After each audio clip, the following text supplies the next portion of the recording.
السلام علیکم ناظرین، زیر نظر ویڈیو میں آپ کو بنگلہ دیش کا ایک شہر ڈھاکہ نظر آ رہا ہوگا، جو کہ ایک امیدوں کا شہر کہا جاتا ہے جس میں 10,000 مسجدیں، جس میں پڑھے لکھے لوگ بھی پائے جاتے ہیں۔ لیکن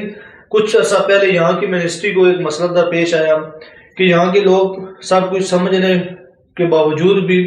جو ہے وہاں کی جو سڑکیں ہیں اس کی دیوار کے ساتھ کھلے عام پیشاب کر دیتے تھے۔ تمام تر جو واش رومز ہیں، تمام تر جو ٹوائلٹ کی سہولتیں ہوتی ہیں، ان کے ہونے کے باوجود بھی یہاں کے لوگ جو ہیں وہ ان دیواروں کے ساتھ کھلے عام جو ہے پیشاب کرتے تھے۔ یہ مسئلہ اب ان کی منسٹری کو درپیش تھا، لیکن اس کا کوئی حل نہیں مل رہا تھا۔ لوگوں میں، وہاں کی بنگلہ دیش کے لوگوں میں پاکستان کے لوگوں کی طرح عربی کی کوئی سمجھ بوجھ کم رکھنے والے لوگ ہیں، تو وہاں کی منسٹری کو یہ حل سمجھ میں آیا کہ کیوں نہ اس چیز کا یہ حل نکالا جائے کہ جو وہاں پہ دیواروں پہ لکھا ہوا تھا پیغام، وہ پہلے بھی پیغام لکھا ہوتا تھا لیکن وہ لوگ اس کو پڑھنے کے باوجود بھی وہاں پہ ہی پیشاب کرتے تھے دیوار کے ساتھ ہی۔ تو انہوں نے سوچا کہ اس جو پیغام لکھا ہوا ہے اس کو عربی زبان میں لکھ دیتے ہیں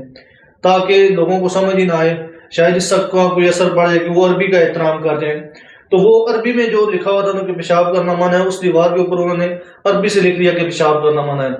سیم وہی لغت، وہی چیز انہوں نے عربی میں لکھ دی کہ پیشاب کرنا منع ہے۔ اب اس کا اثر یہ ہوا کہ وہاں کے جو بنگلہ دیشی ڈھاکہ کے لوگ تھے جو وہاں پہ پیشاب کرتے تھے، اب انہوں نے پیشاب کرنا بند کر دیا۔ جو وہاں پہ پیشاب کرنے جائے بھی، وہ جب دیکھتا کہ عربی میں لکھا ہوا ہے تو وہ پیشاب نہیں کرتا، بلکہ یہاں تک کہ پیشاب کرنا صرف نہ بند کر دیا بلکہ انہوں نے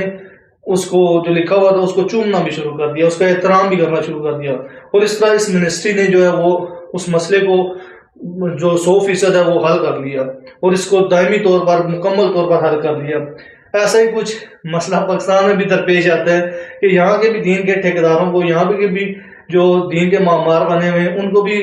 یہ بات نہیں سمجھ آتی کہ عربی لغت میں کیا لکھا ہوا ہے یا اس کا مطلب کیا ہے، یا وہ اچھی چیز ہے یا بری چیز ہے۔ صرف یہ ہے کہ عربی میں لکھا ہو تو ان کو کسی نے جو لباس